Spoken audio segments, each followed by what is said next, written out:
Here we are. It's horror and coffee time. What are we looking at? The Poughkeepsie tapes.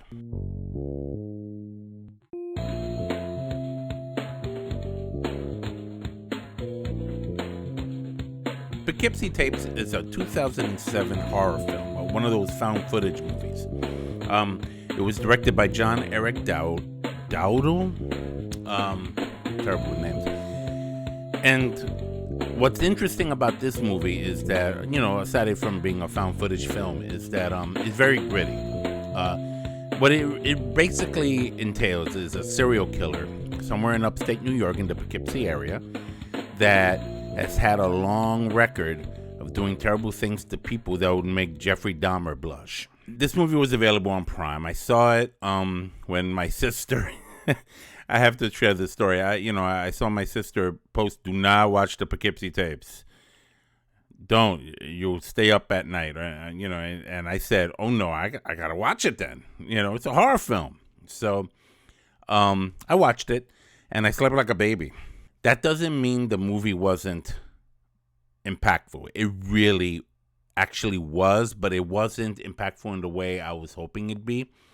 It was impactful in another way. I found it extremely disturbing.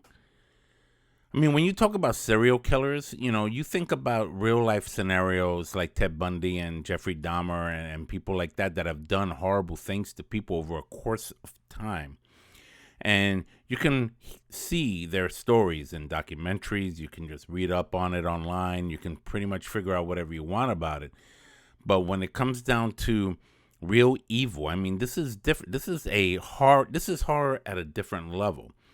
And what we see in this film, in this found footage film, is these police officers, they find the home of the Poughkeepsie serial killer who never really had a name.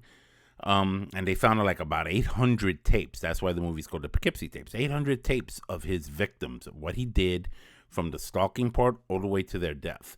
And all the horrible things he did with them in between. Like, I mean, this guy was sick in the head. Like, he did some horrible, horrible things. I won't mention all of them. I'm only gonna mention a couple for reference. But just to get it out of the way, the very first victim turned my stomach inside out. It was just diabolical, yo. It was bad. It was really. I was like, wow. Okay. I'll just keep watching this. As he kind of picked off his victims, he videotapes it. It's like he's running around with a video camera,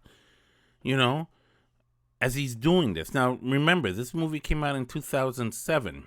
So the iPhones were not out yet. So he was using a regular video camera, because the setting is set within around 2001.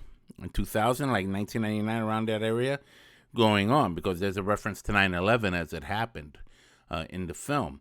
So it's set in that timeline. So you're kind of like wondering, what the heck? We're talking torture. We're talking rape. I mean, you don't see the rape, thank God, but you definitely see the implication there. But the torture, the mental anguish. I mean, there's this one thing he did. I'm not going to mention it. I'm not going to give it away. But there's this one thing he did to this couple that he tricked into giving him a ride that kind of just was like, yeah, this took it to a whole new level. Even Jason Voorhees would have been like, dang, man, what the... I find the movie, considerably disturbing, only in the sense that if you're squeamish about those kind of things, you may not want to see this film. I've seen films like this before, and I've never been really good about films regarding torture, and those are my least favorite types. And I'll put a link below so you could see it. What the movie does accomplish, in its essence, is keeping you on your seat as to wondering whether or not this killer is found and justice is done. And because of the outcome of the film, I think that's where things just started going downhill from there. There never seemed to have a resolution. One thing about movies, there should always be a resolution. There should always be the conflict, the plot, that it's all intertwined with the plot, and how at the end of the movie There has to be some kind of closure or some kind of, okay, this is how it ends. And this is one of those movies that it just doesn't have the strength in that. And as a result, it left me quite disappointed. But yet, it's grit, it's a visualization, especially of the video footage. Some of the things that you see in that video footage is really creepy. I totally get where my sister was coming from when she said that. And remembering certain visions of that is like, yeah, this is definitely something that horror is made of. These are the things that nightmares are made of, especially when it's implemented in a real life, real world situation. We're not talking about ghosts. We're not talking about, crazy people that you kill and they come back, and you kill and they come back. This is the level of where it borders towards the real. And because it borders towards the real, that's what makes it even more scary, more horrific, because things like this can and probably does happen and has happened throughout the course of history. I'm going to give the Poughkeepsie tapes, I'm only going to give it 2 coffee cups, because I as much as I watched it, it left me disappointed. Like, had the ending been different, like it had some kind of resolution, I would have probably given it 3 coffee cups. But because didn't really have that closure to it, I decided against it. It's still worth a watch. I mean, it's on Prime. It didn't get released until many years later. It had struggles with its release in regular theaters initially, obviously due to its content. There was obviously some issues regarding that. But finally, when it got released on Blu-ray not too long ago, and now it's available on Prime and I guess other streaming services, I would check it out. If you're into that kind of horror, check it out. You might like this.